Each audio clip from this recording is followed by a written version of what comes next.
Hello, my name is Jenna DeLay. I'm principal at Abilene Middle School, and I can't tell you how excited I am to see all of your children's faces again very, very soon.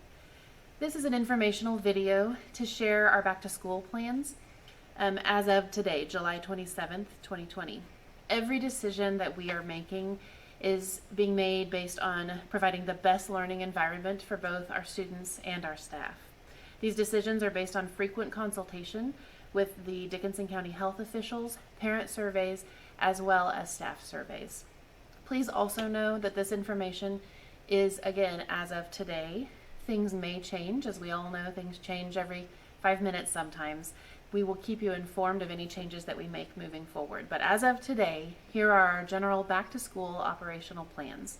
My hope is that this will help you make a decision for your enrollment choice based on whether you want your student to come meet with us in face to face or on remote. So in general, masks will be worn by everyone on campus at all times that social distancing of 6 feet is not possible.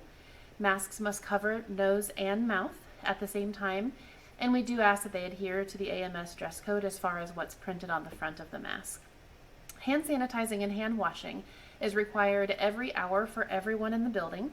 We will provide hand sanitizers at the entrance and to the every single classroom in the building, and also the front and back entrances and throughout. Students are also encouraged to bring their own if they prefer. Students will be encouraged to use hand sanitizer unless there is a medical reason that they need to hand wash instead. Water bottles are very important this year, as our drinking fountains are off limits. Our water bottle fillers are the only possible way to get drinks throughout the day, so we do encourage students to bring water bottles. And stainless steel Yeti type water bottles are great because they're easy for you to sanitize at home at night. Before school, students will enter the building according to assigned doors. The reason for this is that we have to do temperature checks, and so we want to be able to spread the students out so they won't have to wait in line and have possible social distancing challenges. So 6th graders, we would like for them to enter to either of the east entrances of the school. So those are the entrances that are facing the high school. 7th graders, we would like for them to enter to either of the west entrances. Those are the entrances by the gymnasium on either side, the front and back of the building. And 8th graders, we would like for them to use either of the main entrances, so the main front door or the main back door. If you are dropping your students off, we would like to also separate where you drop them off just to make the traffic flow a little bit better. So 6th graders, please drop your students off in the lower east parking lot that's kind of down the hill from the middle school. And then 7th and 8th graders can be dropped off in the front parking lot. Bus riders will still be dropped off in the back. Students again will have temperatures taken via infrared thermometers before entering the building. If a student registers a temperature of 100.4 degrees or higher, our nurse will work with those students to determine the next step. Students who register any temperatures below 100.4 will be allowed entry to the building at that point. And students will go directly to their STAR teachers' classrooms until 7:55, when they'll be dismissed to move to first hour. Any students who eat breakfast at the school will go ahead and go to the commons, and we will have no more than 2 students per table to maintain social distancing. After they eat breakfast, they will report then directly to their STAR teachers' classrooms. We selected to have students in STAR classrooms because that minimizes the number of students at a time. Those STAR classes are no more than 15 or 16 students, oftentimes even smaller, so that'll help them spread out. And that will be time for iPad work, schoolwork. They can have their cell phones before school in those classrooms, socialization at proper distancing, those kinds of things. Lockers at the middle school this year will not be utilized. So instead of using lockers, the students will carry backpacks with them from class to class. In the classroom, students will be required to keep their backpacks under their desks, under their feet, with the aisles clear so we can prevent tripping hazards. All of the same rules for lockers will still apply.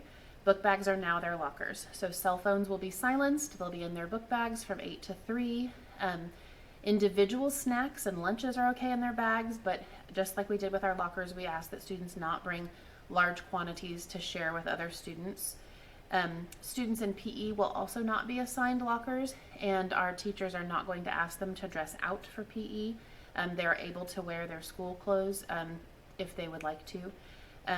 They will also need to have tennis shoes for PE, but they will not have lockers.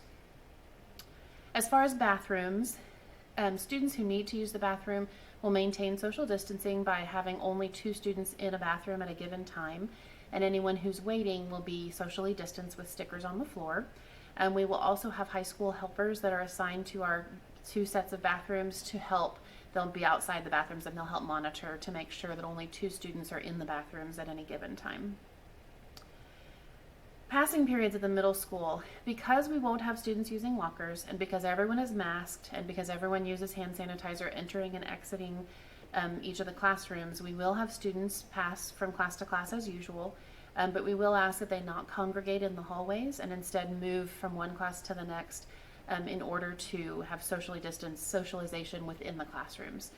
We are working on the possibility of scheduling our students in cohort groups so they move from one class to the next together in a group. We're just having to work on the scheduling piece of that right now. The passing period time will remain at 4 minutes to honor the idea of students having time for brain breaks and to allow teachers to use the restroom. Inside the classroom, in-person learners will be seated as far apart as possible, but the reality is it's very unlikely that they will be able to maintain 6 feet of distance apart in every single situation, so masks will become just a part of the norm inside the classrooms as well. Hard surfaces will be cleaned each hour between groups of students, so teachers will learn how to do that. Remote learners will attend classes live via Zoom, so they'll be real time in the classes. They will receive the same instruction and the same assignments as an in-person student. Remote learners will also maintain a remote learning log for time online and will require the signature of a responsible adult in the home.